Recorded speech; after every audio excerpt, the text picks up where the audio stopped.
Wow, there are so much understanding, and these understandings are pretty much a misunderstanding.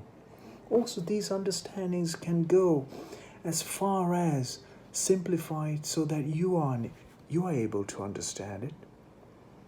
And maybe your neighbor have read and was brought up or educated, or the environment was such that your neighbor understood to a certain spec.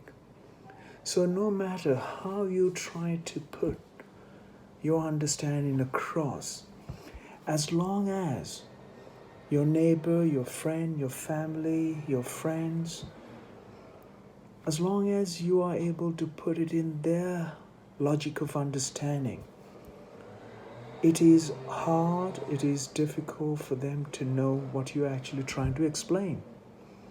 And this is what causes, even in the scientific community today, in the political realm of life also.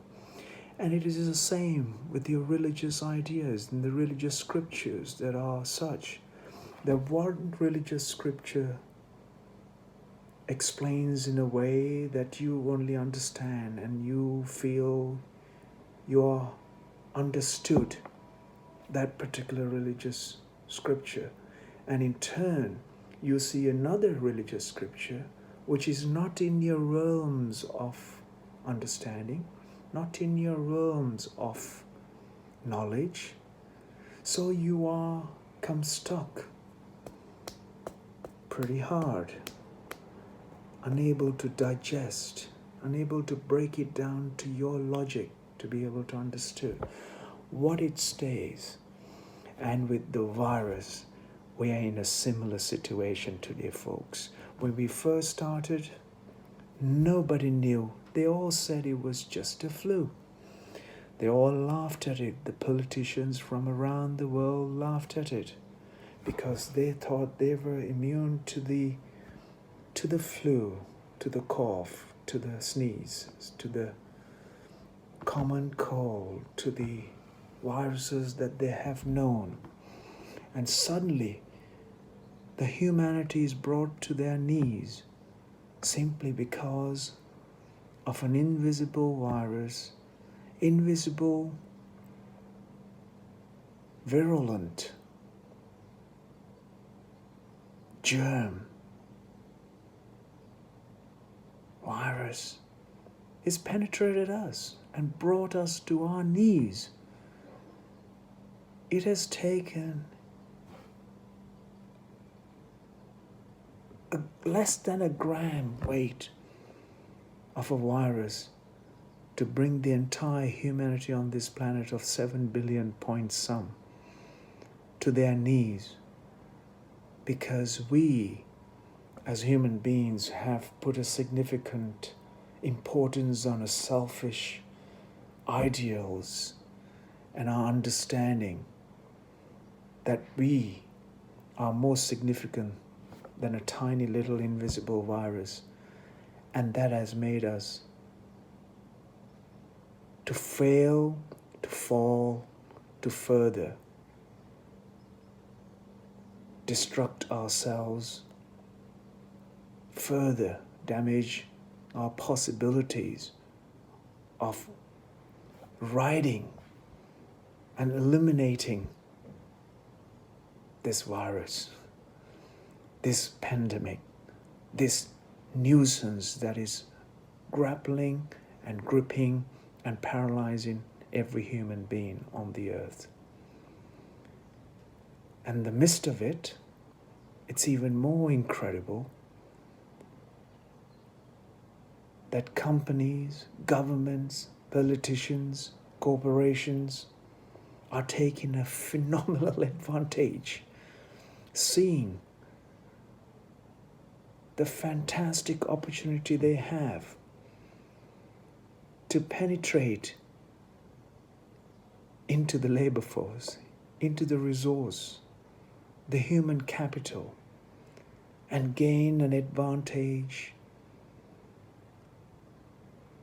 which is going to cost a phenomenal amount of suffering and struggle, and more incredibly that no one has paid attention to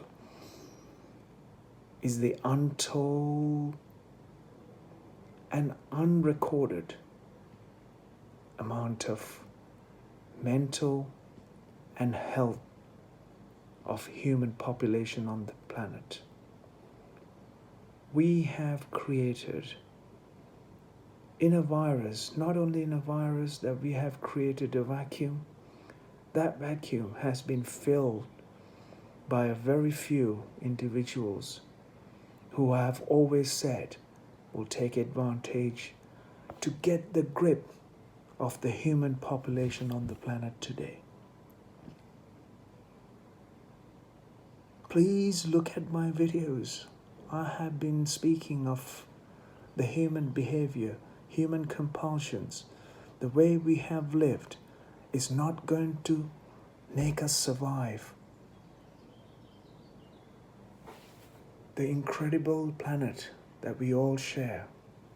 It's only when we are consciously awakened to a state of making life, the human capital, the key importance, we can survive and right this catastrophe that is striking and paralyzing every human being on earth. We cannot create a disparity from a struggle and suffering of other human beings, because our human condition in our mind is that my happiness, my joy is that I got everything and you haven't got anything. And that seems to have been the very way we have encouraged our lives in the last 20 to 30 years, maybe going back even 100 years. Our education has created this foul mechanics, a foul model that has failed us incredibly, failed us and crippled us, and more importantly, paralyzed us, and it has cost us countless numbers of lives, from wars to the religious differences, to viruses, to human destruction and human aggression that has continued on this world because a simple foundation that we fail to address, and that is our education, which we never paid attention to. We were brought up with an old idea that it said, whenever a situation gripped us, gripped the human lives, we always said, oh, humans will forget about it. Humans will forget about it and start going back to the same old habits. Yes, somehow the virus has got rid of the old, unfortunate, unprecedented, and it's so unfair that the parents, our grandparents, who gave us life, built us life, that we were brought up to understand the old ways of doing things was the greatest, yet we never improved, we never left a slightest improvement for our future, for our new generation to thrive. And in our generation, looking around all the children stuck in the houses, struggling with desperation to be out there and to enjoy the experience of life that we did, unable to do so only because of our generation, the generation before us, had made the world less livable than what it is today. If we were human beings and conscious enough, we would have left this world a little bit better. This generation could leave it a little bit better than the generation before us. It is incredible even now We are fighting, we have our own understanding of fighting, our own philosophies of understanding. And it is causing tremendous difficulty for the governments and for the entire containment program that is put in place. I hope that human beings will realize what we are doing today will have a lasting impact on countless number of population on the planet across. It'll touch and it'll grip every human being, touch or untouched by this invisible virus, because we never took a conscious decision and an inclusive decision to beat it as a one species. Our life depends on our possibility to see the virus disappear from the face of this earth through our collective and conscious union fighting it.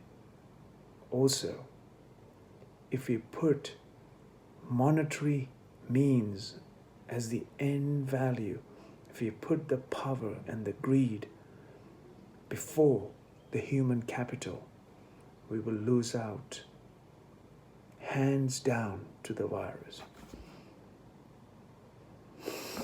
I hope and wish everyone good health and well-being wherever you are on this planet. Your contribution towards fighting this virus is as vital and important as you give importance and care to your own life. It is time that we must realize this before it is too late for all of us. Take care. Look after yourself and your well-being and your health. If you do this, one, you will use the same attention to look after and take care of the other's well-being, and in turn extend that to the limitless reach across the planet, wherever you are, please. Thank you.